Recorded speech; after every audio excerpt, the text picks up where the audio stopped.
여러분 안녕하십니까. 강신업 변호사입니다. 미국의 마가그룹 그랜트 뉴삼이 김용현 전 장관의 사진을 리트윗하면서 글을 적었는데요. 그는 애국자다라고 먼저 적었습니다. 그러면서 공산주의 쇼 재판에 직면해 있다. 그러니까 공산주의식 쇼 재판, 한국의 재판을 폄하하고 있는 거죠. 그런 재판을 받고 있는 애국자다라고 적고요.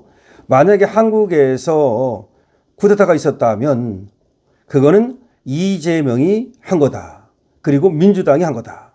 그러니까 한국에서 윤석열 대통령과 김용현 장관 등이 쿠데타를 했다는 거, 그거 내란을 했다는 거, 이거를 인정치 않고 만약에 인서렉션, 내란, 봉기 이런 것이 있었다면 그것은 이재명과 DPK, 즉 한국의 민주당이 벌인 일이다 라고 적었습니다.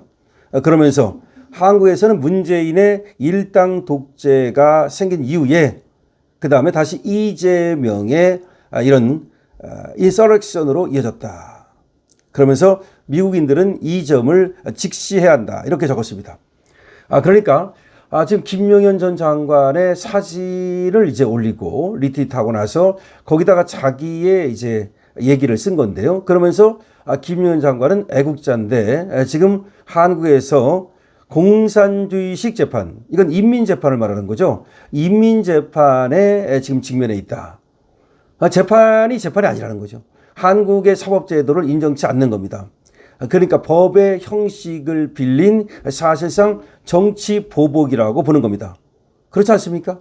그러니까 재판을 하면 뭐합니까? 재판은 재판다워야 되는데 재판이라는 것이 특검이라고 하는 애들, 즉 미친 특검이라고 하는 애들에 의해서 사실상 증거도 없이 조작기소된 걸 가지고 지금 재판을 하는 거거든요. 그렇다면 이거는 인민식 재판이라는 거죠. 공산주의식 재판이라는 거죠. 이걸 받고 있는 애국자다라고 말을 적었습니다.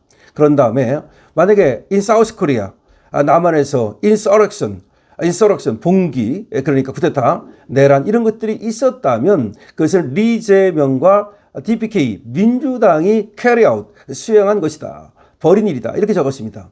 그러면서 한국에서 문재인의 일당 독재가 만들어진 이후 이런 일이 벌어지고 있다. 그러니까 문재인 때부터 사실상 한국에서 일당 독재가 벌어지고 있다고 적었습니다. 그래서 미국인들은 이런 사실을 인식해야 된다라고 recognize라는 말을 써가지고 이런 사실을 꼭 알아야 된다라는 말을 쓰고 있습니다.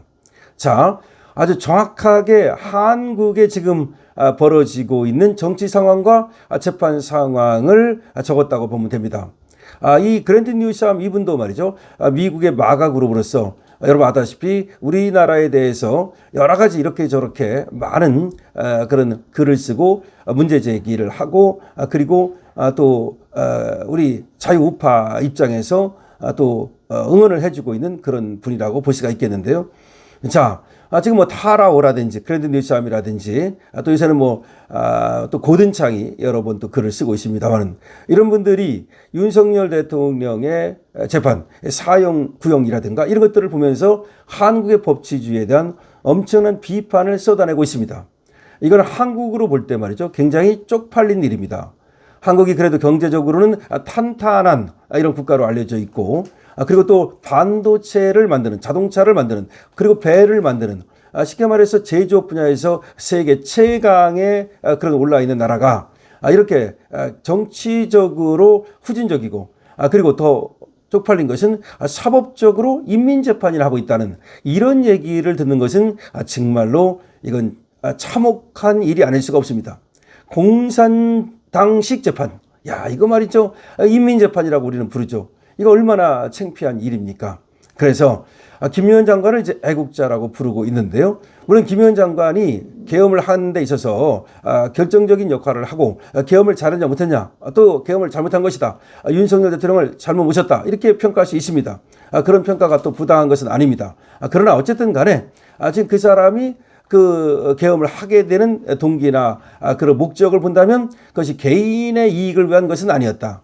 그러니까 안 해도 좋은 것을 했다라고 말할 수 있을지언정 그러니까 김용현이 자기 이익을 위해서 그런 계엄을 한 것은 아니지 않느냐. 그리고 윤석열 대통령이 느꼈던 그 고뇌와 고통 그리고 국가에 대한 어떤 위기 이런 것을 공유하고 윤석열 대통령을 정말 충실히 따라준 사람이 김용현이다. 뭐 이렇게 보는 인식은 있는 거죠. 그래서 우리 지금 자유우파 그룹에서는 김용현을 그렇게 욕을 하지 않습니다. 왜 그러냐면 어차피 또 한쪽으로는 이렇게 볼 수도 있거든요. 김용현이 윤석열 대통령을 잘못 부패한 거 아니냐. 뭐 그런 시각이 가능하죠. 불가능한 것은 아닙니다. 그럼에도 불구하고 어쨌든 간에 계엄으로 갈 수밖에 없던 상황. 그리고 또 개인적인 이익을 위한 것이 아니라는 점 이런 것 때문에 김용현을 높이 평가하는 사람들이 많이 있는 겁니다. 그리고 진격의 변호사들이 김용현 장관을 갖다가 정말 최선을 다해서 지금 변호를 하고 있는 거죠.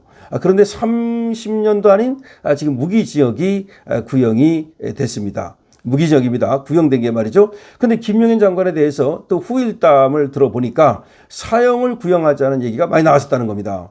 사형을 구형하자는 얘기가 많이 나왔었다는 겁니다. 그런데 결국은 이제 무기징역으로 갔는데 그 후일담 보면 윤석열 대통령에 대해서도 말이죠. 원래는 무기징역을 구형하자가 10명이고요. 사형을 구형하자가 4명이었대요. 회의할 때 안에서.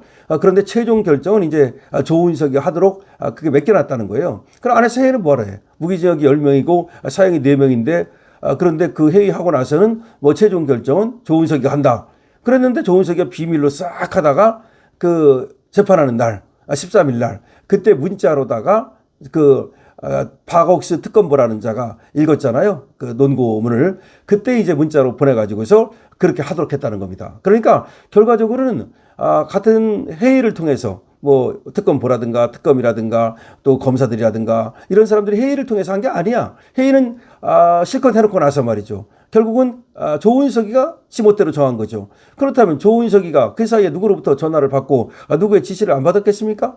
그러니까 이 사형을 구형했다는 건요 상당히 정치적인 거예요. 만약에 생각을 해보십시오. 그것이 회의에서 특검보라든가 특검이라든가 또 뭐 파견 검사라든가 거기서 나와가지고 했다면 또 몰라. 그게 아니야. 거기서는 무기징역이 더 많이 나왔다는 거야. 이게 어떻게 사형을 구형하느냐 그래가지고 이제 무기징역을 많이 피력을 했는가 봐요. 근데 거기서 이제 결론을 안 내고서 결국 이제 조은석 미친 잭 스미스 조은석이 하도록 하자. 그런데 조은석이 이제 비밀로 붙이다가 박옥수한테 그 재판장에서 이제 가 있는 박옥수한테 문자로 윤석열 사형 이렇게 보내줬다는 거야.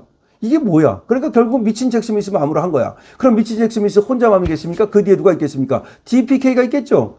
DPK가 한국 민주당을 말하는 거예요. 이 DPK가 결국 그 뒤에 있을 거고, 거기만 있겠습니까? 뭐 청와대는 뭐 거기 뭐 연결 안 됐겠습니까? 그러니까 이거는 완전히 정치 재판이라는 그런 의심을 받는 거예요. 그러니까 여기 그랜디 뉴스함이 이거 완전히 공산당식 재판이라고 해도 할 말이 없어. 예, 할 말이 없습니다. 그리고 어쨌든 이 공산당식 재판이라 이런 얘기를 한국에서 듣는다는 건 정말로 쪽팔린 일이다. 이런 쪽팔린 일을 누구 때문에 듣게 됐느냐? 결국 이재명 때문에 듣게 됐다. 이런 얘기입니다. 참 이재명이 내려와야 될 여러 가지 이유가 있죠. 여러분들 이에 대해서 어떻게 생각하십니까? 여러분들의 의견을 많이 적어주시기 바랍니다. 강신업TV에 대해서 여러분들이 많이 응원 주시고요. 좋아요와 구독도 부탁을 드립니다. 그리고 강신업TV 지구회원에 여러분께서 많이 가입하셔서 강신업TV 많이 응원해 주시기 바랍니다. 지구회원 4,990원이면 여러분들은 바로 강신업TV 회원이 지금 될 수 있습니다.